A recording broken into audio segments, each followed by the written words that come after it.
All right, good afternoon. My name is Mike Benner. I'm the Public Information Manager here at the Portland Police Bureau. Thank you for coming this afternoon.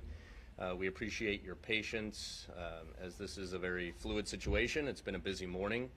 And again, appreciate your patience and being here. We have a number of speakers this afternoon. We'll start with Sergeant Kevin Allen, who will give a brief synopsis of what we've seen since around 6 o'clock this morning. Following the sergeant will be Mayor Ted Wheeler, then our Police Chief Bob Day, District Attorney Mike Schmidt, and then Portland State University President Cudd. Sergeant. All right, thanks. I'm going to be giving a summary. It is not a comprehensive summary because, as many of you know, our officers are still out there and we're still getting information filtering through our command post. So I'm going to give you the information that I know at this point, and then we will be releasing more as we confirm it. But we do know that this morning we had a planned operation to go to the Portland State Library and begin a clearing operation. We started that operation about 6 o'clock in the morning, where we entered the building. The strategy was to start at the top of the building and work our way down. So officers entered the building and went in an elevator to the top of the building, secured the roof, secured the top floors, and then slowly, carefully, deliberately working their way down, clearing the building as they went. As we expected, we encountered a lot of barricades, a lot of things put in our way to try to slow us down, and that did cause it to take a couple of hours for us to get through the building. The biggest challenge, most of the barricades were on the first floor. A short time ago, we released a video of officers breaching the door to the first floor. That was definitely the most difficult for them to get through. But they effectively got through it, and when we approached the bottom floor, a group of people who were in the library fled out the front door.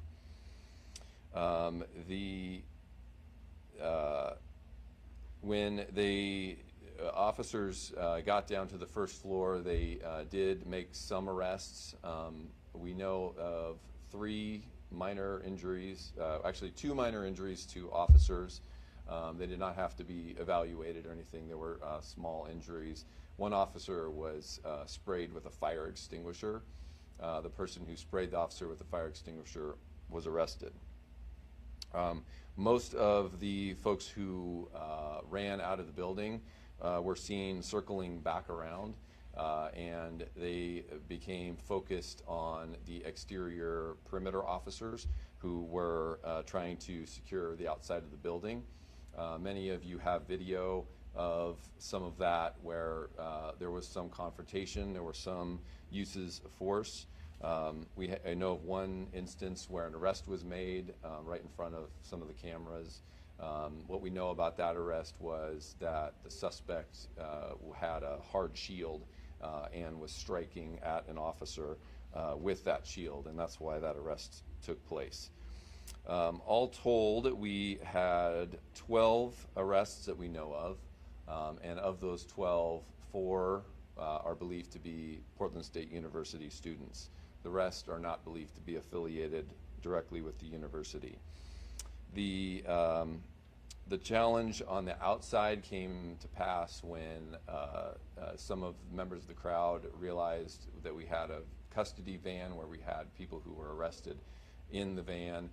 They tried to blockade the van to keep it from leaving, so we had to bring in officers not only from the Portland Police Bureau, but we had the Oregon State Police there as well, and their MRT team that helped us get those vehicles out.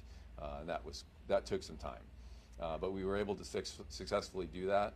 Once we did that, we brought our teams back to just the outside of the perimeter of the library, and the goal now is to get it secured, and Portland State University is working on that process as we speak. So it is still an active scene, obviously, so there may be more information coming down. I want to emphasize too that there were people that left and ran off, but that does not necessarily mean that they won't be held accountable as much as we can do with the criminal justice system. We are actively investigating crimes that were committed, and future arrests are possible, and of course we'll share those with you at a time that is appropriate.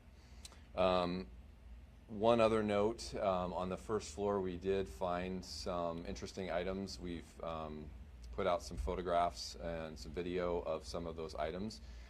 They include what appear to be some kind of improvised weapons with there were these hollow bamboo sticks and a bucket full of ball bearings. We're not sure exactly what they were planning to use those for, but those were all staged up. There were paint balloons. There were spray bottles full of ink, and a note on there that said they were supposed to be deployed at officers. There were also little cups of paint. There was paint on the floor and like a soap or a slick substance that made footing difficult. We think that was put there to try to make it slick for officers so they might slip and fall. There were also some tools and other things that we're not quite sure what they were intended to be used for.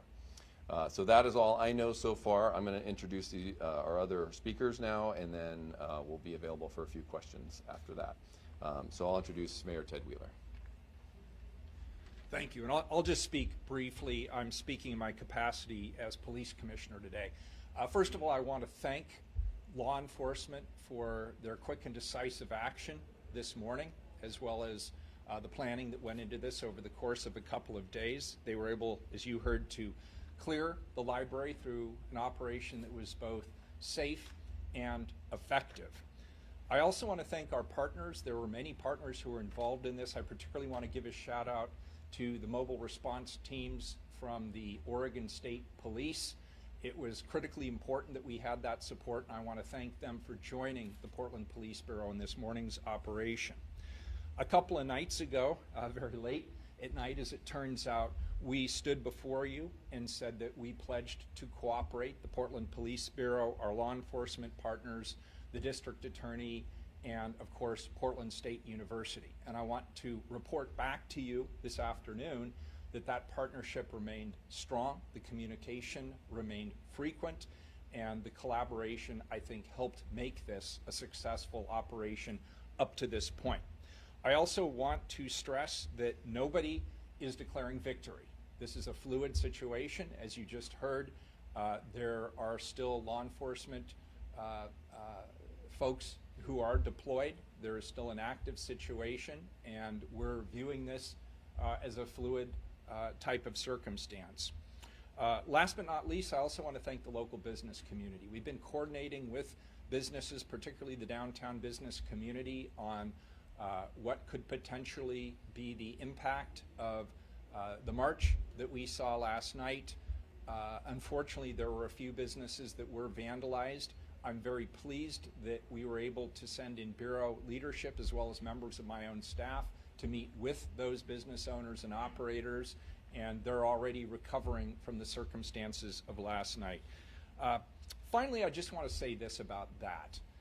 I, for the life of me, do not understand how terrorizing local business operators can possibly impact events in the Middle East. If you believe that by damaging a business, which frankly harms the frontline employees who work in those businesses, and we've had reports that they were frightened, that they were traumatized, if you believe damaging those businesses or trashing a library on a university campus will impact events in the Middle East, then you are delusional. What we need to do is come together as a community, protest peacefully for those who choose to protest, and not engage in these rampant acts of criminal destruction and violence. Criminal destruction and violence is not protest. It is criminal activity, plainly and simply. And we're here today to tell you that we will hold those accountable to the fullest extent of the law, to the degree that we can. Thank you. And next, I'll introduce Chief Bob Day. Bob has only been the permanent chief for a matter of days. I had a great deal of respect for him previously. Now I have even more. Chief Day. Thank you. I just want to echo one of the mayor's comments, probably a few of them, but in particular that this isn't a victory lap. In fact, I see events like this with a great deal of sadness. And the reason is because the criminal behavior that we've outlined and we've seen demonstrated really co-opts the true message and the significance of maybe what is trying to be accomplished. We all have deeply held beliefs, whether that be about conditions around the world or right here in the city of Portland. And when we see the activity that we've seen over the last few days, or even going back to 2020, we lose the opportunity to bring about real change. And I know that Portlanders at their core want to be about real change, and this isn't the way to go about it. So we're going to continue to be very intentional in our efforts to address criminal behavior and support First Amendment rights. I also want to thank the mayor and DA Schmidt and President Cudd for this unified response that not only we demonstrated here Monday evening, late at night, on a moment's notice, but all throughout the week. I think this is unique for us as a city, but really unique for us as a country. I'm not seeing this anywhere else where the university leaderships, the police, the mayor, and the district attorney are coming together and saying, yes, we want a different story, we want a different narrative. This represents in a small way what Portland is and what Portland can be. And I would encourage our other elected leaders, our other university presidents, state leaders, as well as federal leaders to step into this space and support this work. I'm appreciative of Governor Kotek's recent comments, as well as her assistance in providing the state police. We've not only had state police support, we've had great regional partner support. We've been able to rely on our partners from Gresham, from Milwaukee, from Multnomah County, Beaverton, Lake Oswego, et cetera, helping provide safety and security while we've been addressing these issues primarily downtown. Certainly is not lost on me the events last night with the protest and the damage that was done that the mayor highlighted. We also had a number of police vehicles set on fire out at the training division and this event today. I've been asked several times if I see these as related or connected. Right now we're looking at them as individual events. They're all individual events, and we are in the process of investigating them fully and thoroughly with the appropriate resources. I'm not naive to the fact that there may be connected, there may be some crossover, and we will certainly make sure that our investigators are in communication with one another as we look to make arrests and prosecute. But in regards to the training division and the loss of those police cars, which is substantial, our new officers use those to train in. They're a vital part of our training unit. Something positive and encouraging was it didn't take but just a few minutes this morning for that news to spread, and we heard from the State Academy and many of our neighboring agencies saying, hey, what do you need? We can offer police cars for your training. So it's not going to set us back, and as you know, we've been doing a lot of hiring and a lot of training, and so the ability to have that support and not be able to have to miss a beat so that we can continue is really important. Just overall, I want to commend and thank the men and women of the Portland Police Bureau, the state police, and those other agencies I mentioned. This is a tough job, and these events can be very taxing. People have worked a lot of hours under a tremendous amount of pressure and scrutiny, and to this extent and what we've seen so far, I've been very proud and very pleased with the work we're seeing. We've got more work to do today. We're going to have more work to do tomorrow. That's just the nature of what we do. But I couldn't be more proud to represent the Police Bureau and continue to promote this beautiful city that I know we all love and care about. I'd now like to turn it over to District Attorney Mike Schmidt. Thank you, Chief. Thank you, Mayor. As Oregonians, as Portlanders, we value the rights for our voices to be heard, as you've heard from everyone up here. And I'll always work to protect that right. And we will always work to protect that right. But unfortunately, what we've seen is that some people have resorted to destructive behavior, which is not acceptable and will not be tolerated. Things like spraying graffiti, breaking windows, and setting fires. I condemn these criminal acts. My office is working closely with the Portland Police Bureau in this situation and other agencies. I appreciate the collaboration. They have my full support in their response. I want to again be very clear. We will prosecute these cases, and we'll use every tool at our disposal to make sure that people are held accountable. I have a prosecutor embedded in the investigation, and we will make charging decisions as appropriate once the evidence is collected and reviewed. My office is happy to provide updates as charges are issued and that information becomes available. I want to thank our community members who have engaged in demonstrations peacefully and civilly.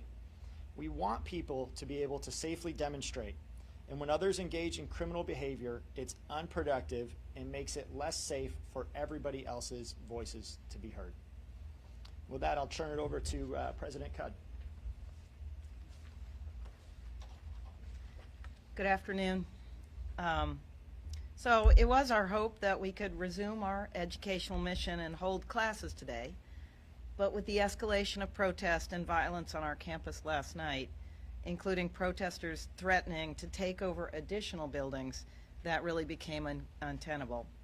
So we made the decision to close the campus and lock down our buildings. The Portland Police Bureau has done an amazing job, and I'm so grateful. They've cleared Millar Library. I'm so grateful for their assistance and the care they showed as they carried out that difficult task. We asked for their presence and their assistance only after extensive negotiations using faculty members as intermediaries. We gave students in the library the opportunity to leave without the threat of expulsion or suspension, and no transcript notation, no changes to their current status in student housing, and no changes to their scholarship status or financial aid, as well as no impact on their educational visa status. I even offered to engage with them directly in dialogue about their other demands. The students who remained in the building chose not to take that option. We also made it clear to all faculty, staff, and students that remaining in the library that was trespassing. They had plenty of opportunity to leave prior to the police arriving, and they chose not to stay. Our primary concern is for the physical and emotional well-being of our students. This was a traumatic event for everyone in our campus community, both those inside the library and then those watching from outside. Throughout this process, and even after the events of the day, I'm still open to meeting with our students to hear their concerns, but this protest is obviously bigger than Portland State University at this point. PSU is an access institution. We have more than 21,000 students. It is incumbent on us to serve all of our students. Of course, we support the free speech rights of our students who feel so passionate about the horrors of war and the killings of innocents in Gaza. But we must take care of all of our students and provide a safe learning environment. It is tragic that some of our students, along with others from outside, have so badly damaged our library and taken away that essential learning space. You know, as a philosophy professor and the daughter of librarians, that space is really a sacred space to me, and I am really so saddened to see what has happened to it.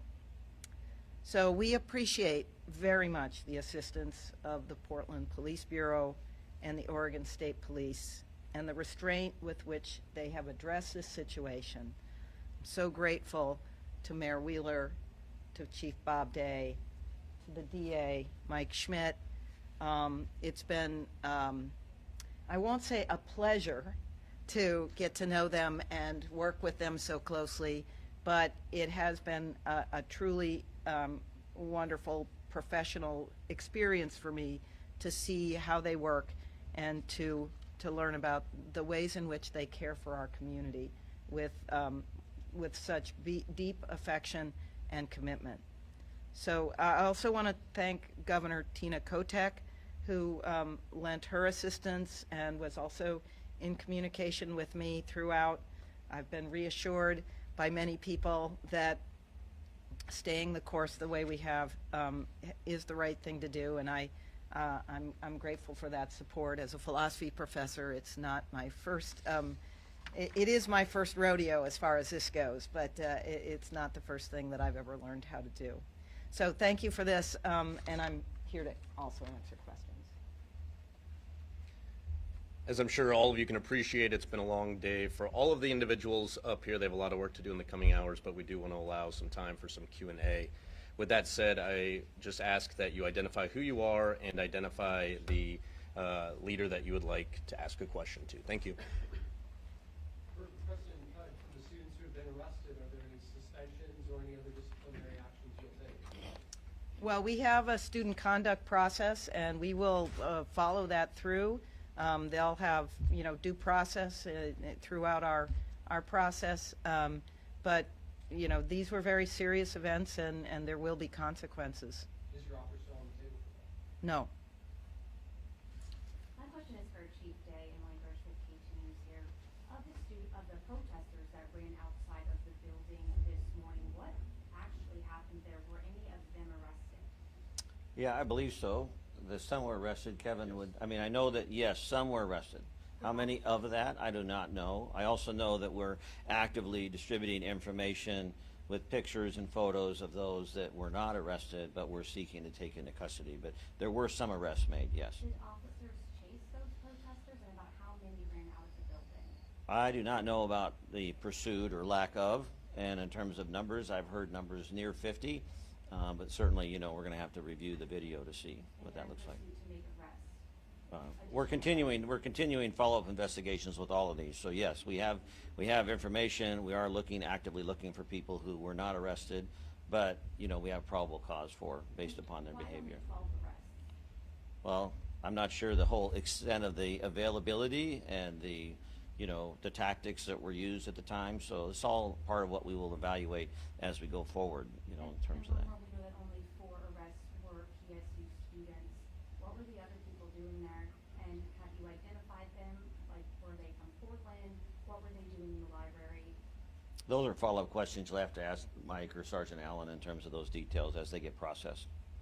I want to add something to Emily's question. We do have a number of images of people who left the library. I've spoken to detectives in major crimes, and we'll be pushing out images of these individuals later today. We are pursuing them. About how many are you pursuing? We don't have an exact number. This, again, is a very fluid Ballpark, situation. like dozens more? Potentially. I have a question maybe for Sergeant Allen. Drew Reeves with KPTV. You mentioned 4 arrests were students. A lot of them were not. Do you know the group that was left in the library this morning? Was it a majority yacht students, you believe, or do you have any ideas? Well, we only have the information on the people that we arrested. Obviously there are some people in there that we may not necessarily have their identification. So it is too early to answer that question reliably, but we did know that there was some discussion about that this entire group was made up of PSU students, and we found that to be not the case. My question is for President Cudd. I'm Julia Silverman from the Oregonian. What more can you tell us about damages to the library at this point? To books, to rare books, to electronics? Is there a financial estimate, and do you know how long the library will remain closed? We don't have very much information right now. I've actually been watching news coverage to see what it looks like inside the building. We've had very little look inside, so it's hard to say. But the damage does seem to be very extensive on a couple of the floors where they were really barricaded against the police. So, and I've also seen images of graffiti on the walls. Some of those walls are going to be hard to paint and to correct that. So it will take a while. I've also heard reports, both from an officer and one of our CPSO officers, as well as from the news media, that there were some thefts of some very, some rare archival material that we'll be very sad if we've lost that. President Cudd, Oh, can you sorry. Let's give someone else an opportunity. Sorry, I just I just want Yeah. to follow up when you're done. I just wanted to say, I hadn't heard before, I don't think it had been previously reported that there were concerns last night that there may be occupations of other buildings on campus. Can you elaborate at all on that?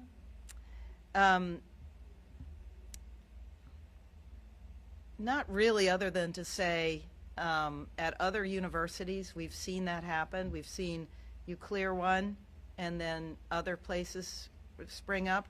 So we actually, have thought about that potential contingency for a while, but last night, because there were more people coming to campus, that seemed like it could be a real possibility. Actually, the other night, there was one instance where, and this was the night that I was negotiating with students, so, okay, that must have been Tuesday night. It's hard for me to keep track, but Tuesday night, that's when the tenor really changed, and there was an incident where in one of our other buildings across the park blocks from the library, some clearly students who were in that building legitimately, I mean, they are students, the campus was closed, but somewhat legitimately they were in that building. They barred the doors from other protesters coming in. So that was kind of an indication that the students who were some of the protesters were worried that those from outside might be trying to come in. I just have a question on the security situation on campus and at the library prior to this event. Is the library accessible to anyone, or do you have to be let in by a student or a faculty member? The library is open to the public, Okay. or was. It won't be open to the public again for some time. We have to allow some other Will you reporters be to ask some giving tours questions. of the library to the media? Excuse me, Chief. We are planning that tomorrow. Or- I just had a question for the chief. I'm Can not you seeing that explain the tactics, why you went in this morning versus prior days, and also what the officers might have encountered when they went into the library? Were most of the demonstrators on the bottom floor, or? Yeah, so the decision to make, when to make entry is just always based upon resources, time, people. Paramount to all of the missions of policing is around life safety. And that life safety is for everyone involved, not just for, the community or police officers, demonstrators. It doesn't matter what the title is. We want life safety for everyone. So as we said before, we're working closely with President Cudd and also working closely with Portland State University Police. And Chief Halliburton was here a minute ago. I want to give him credit and appreciate his leadership in this as well. But we wanted to make sure when this turned from a public order event to a criminal event, which is really when they breached the library, that we were working closely with the DA and others to make sure we had the right charges, right understanding of legal authority, and then the right tactics. As stated earlier by Sergeant Allen, as we processed the building, it just turned out that most of the people were on one particular floor. And my understanding is there was some interaction, and then that's when they, fled. So what we encountered as we were clearing the building were, several barricaded doors that we had to break through, and then once we got to the bottom floor and made contact with folks, that's when they ran out. President Cudd, I had a follow-up from you, Tom Schultz, KPTV. I was wondering, what specific buildings were you worried about that were threatened to be taken over? What were those conversations like between you, your staff, and maybe law enforcement to ensure that didn't happen? Yeah, so we were worried about the building specifically on the park blocks. And we do have different forms of access control, so we raised that level of access control on the park blocks. So it could be, so we have, swipe cards, right, ID cards that swipe us in, and we can, maybe I shouldn't be talking about security, but we can, adjust the level of who can enter what buildings, right? So that's. Last question down here in the corner. We got to get these folks out of here. I'm just wondering, I think this is a question for DA Schmidt, what will the investigation look like going forward, where how you might tie property damage or anything within the library to individuals? What's that going to look like? Is it going to take a typical amount of time? Is it going to be an elongated process? Yeah, it's too early to say. I mean, it depends, right? We'll be looking at all kinds of, evidence that we can gather with cooperation with the police, but things like video, photographic evidence, witness evidence, all of that will be taken into consideration, and where we can tie specific individuals to specific property damage, then they'll be charged for that. Thank you. That's it. Thank you. Possible just an update on the public. As we have been very communicative over today, the prior days, please email us. We messaging out more later. Who knows what later will bring also. So thank you for joining us. Appreciate it.